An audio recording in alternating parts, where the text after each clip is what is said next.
The Atlanta Falcons have shown interest in trading for Kadarius Toney, and wow, is that super exciting.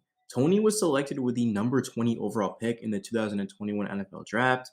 Now, look, Falcons fans, I'm not going to act like I absolutely need this guy on our team, but we can't act like his quickness and athleticism isn't something that we lack. There isn't a single playmaker for Mariota out there, and the offense is going to struggle big time. Now, obviously, Kyle Pitts has something to say about that, and he's basically a wide receiver at tight end. But in terms of wide receivers, there's no one out there that can catch a ball and take it to the house. That we could throw a screen, he's going to go in the field and make play after play. Darius Toney has maturity problems. He has health problems, but he's going for a mid round pick right now. So honestly, this is a no-brainer for the Falcons. They lack receivers. Toney's only 22 years old. He was a first-round pick, 20th again by the Giants. At Florida, he didn't get up to the best start in his career, but he really broke out. And just his ability deep down the field as a playmaker is why he was taken so early on in the draft. A lot of these wide receivers, for Jameson Williams, for example, are flying up draft boards because they're speed demons. And that's exactly what Toney brings to the Falcons. Once again, I don't think the Falcons are that great of a team. I don't think we're going to win too many games next season. But that's exactly why we need to go out there and get players that can make plays, that are playmakers. And Kadarius Toney is absolutely that. Because he only played in 10 games last season, because he didn't have a touchdown, he had like not even 500 receiving yards. The Falcons can get him for cheap right now. And sure, they could bring him in and he could pout and not play a lot of games, but he also could legit be a weapon for Marcus Mariota or the quarterback that we take, whether that be in the second round or, do I dare say it, eighth overall. Malik Willis is there. I bet your ass the Falcons are taking him. Malik Willis, Cordero Patterson. Now you've got Kadarius Toney, Calvin Ridley should be back next season. If I don't know if he'll play here, we might ending up trading him. That's pretty much it. But again, there's going to be more drafts to come. There's going to be more rounds to come.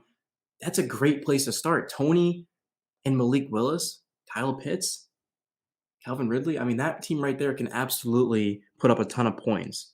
And we're going to be working on the defense. So, I mean, again, it's all hypothetically speaking, but the Falcons have an interesting roster right now because it's not that there isn't talent. I mean, there's good players in the Falcons. It's just a matter of building around them. Like Patterson, obviously, we re-signed him. I mean, he's in his 30s, and you've got like Grady Jarrett, you've got AJ Terrell, you've got Kyle Pitts, and Mariota is pretty solid. I mean, he's at minimum. I mean, Mariota's a guy that could play until his backup is ready. So I'm really looking forward to the Falcons. I can't wait to see what they do. The best thing about the Falcons is like I just have no idea what they're going to do, and that's why I'm so thrilled with it. Like, imagine if you were a fan of the Jaguars, you know you're taking Aiden Hutchinson like he's a lock at number one. But for the Falcons, they could take Jameson Williams, they could take Garrett Wilson, they could take offensive lineman, they could take Stingley Jr. Like they could basically go any route, and because I mean, give or take, they have holes everywhere, which probably isn't the greatest, but hey, man, it's fun. We're gonna rebuild from the scratch, and hopefully Matt Ryan can go out there and win a Super Bowl with the Colts because that would make us all happy. But for right now, the Falcons need to stay locked in, and they need to be going out and making moves.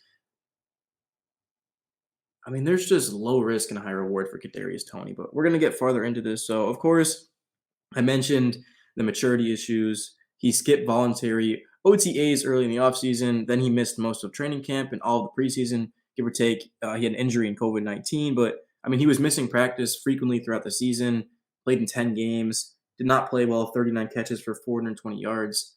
That's awful for a first round pick. But he was on the Giants. Horrible offensive line. Daniel Jones is not horrible, but he hasn't lived up to the hype yet. And the Giants, they don't really know how to utilize his ability. I feel like the Falcons will be able to get creative, of course, with Arthur Smith and use him the right way. So I absolutely would love bringing Kadarius Toney. Again, we don't need him. Like if we don't trade for him, I'm not going to be angry about it. But I think he would be a great addition. I mean, this is a team that has the worst wide receiver core in the league by a wide margin. So another thing about Toney is his cap won't cost as much because he's on a rookie deal. If we brought him in, we would have Toney under contract for at least 3 more seasons, and 4 if we exercise his 5th-year option. With Calvin Ridley suspended for at least the 2022 season and Russell Gage going to Tampa Bay, I say, why the hell not, bro? Like, being real. I mean, we saw how successful Cordero Patterson was for Atlanta this past season. Toney could have similar success for the Falcons if he can just stay on the field. Moving on from a player entering their second season always raises some eyebrows, but I mean, how many of those players were as talented as Kadarius Toney? The answer is none. Anthony Miller, Lynn Bowden, and CJ Henderson don't have the type of raw talent as Kadarius Toney. I mean, Tony's it's not even just raw talent. Like he's a speed demon, but he's an excellent route runner. I mean, you could throw him the ball like in the field and off a screen and have him go miss tackles. I mean, he's just a fantastic player. And once again, whether or not you want Tony on the roster is up to you, but I mean, we can all agree that he would be an exciting pickup to the Falcons to pair him next to Kyle Pitts. And again, you've got Cordero Patterson, who's going to play all around. He's going to get handoffs. He's going to be a receiver. Then once we get Calvin Ridley back, I mean, the sky's the limit. And once again, once again, we have the number 8 pick in the 2022 NFL draft. So we could end up taking an edge rusher. We could end up taking a corner, a quarterback, or a receiver. If we do take a trade to bring in Toney, that means that we actually really don't need to take a receiver with the 8th pick, so we could try to address the defense that certainly needs a lot of work. We need an edge rusher badly, like that's the priority. Kayvon won't be there, so maybe like Carlafis or who else? Maybe Jermaine Johnson II out of Florida. We'll probably figure that out. I trust the management to be able to do that. But right now, I'm just looking at Kadarius Toney and how he's available, how he hasn't really been showing up to the Giants to get his playbook. He's going to be able to get a fresh start in Atlanta, going from New York to there. And we could get the best possible version from him because, once again, the Giants just weren't using him the right way. They weren't using him at all. So if he comes to Atlanta, you best believe we're going to be putting him in a situation where he can thrive. But, yeah, outside of that, I do want to kind of move into the next topic, and that is drafting Malik Willis. So, like I said, if the Falcons they do draft Malik Willis with the 8th pick, I wouldn't hate it. Like I'm not going to be mad about it, but just me personally, I don't have the most amount of faith in Willis. There's definitely concerns with his accuracy, and Mariota he is a bridge quarterback who can, as I mentioned before, he can fill the void for either a full season or until the next young prospect is ready to handle first team reps. But I mean, Willis is just far from ready to take week 1 snaps next season. And I don't know if there's a quarterback in the first round that I even would trust to take first game snaps for the Falcons. Like I don't know, but Kenny Pickett maybe because he played 5 years at Pitt and he improved every single season and he looks good, but I don't think we should be drafting a quarterback in the first round. I mean, yet alone top 10, second round, sure. Give me Desmond Ritter.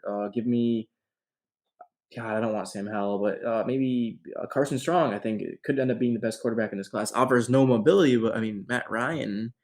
Matt Ryan had more mobility than Carson Strong. I mean, Carson Strong literally can't move at all, but he's the best thrower in this class. So, I mean, the point being, guys, is there's no reason to take a quarterback in the first round. Like if we were getting Malik Willis in the second round, I mean, that's a different story. That'd be a no-brainer. But I mean, he's going top 10 because everyone needs like there's like 3 teams. How many teams in the top 10 need a quarterback? The Lions, the Seahawks, us.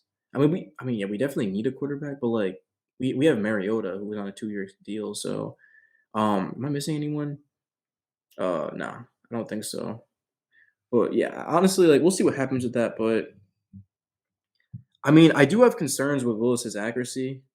He has probably the biggest arm that we've seen in recent memory to enter the league.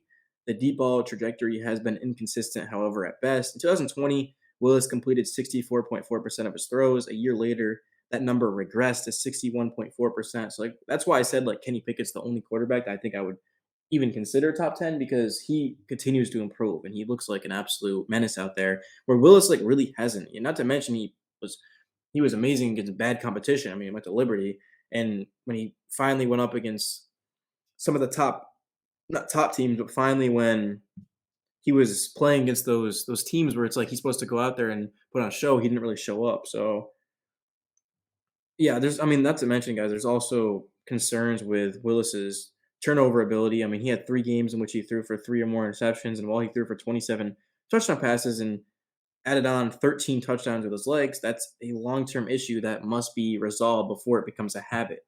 The Falcons currently have 9 picks in the draft, 6 of which are in the top 115 selections, so they have plenty of opportunities to find a different quarterback.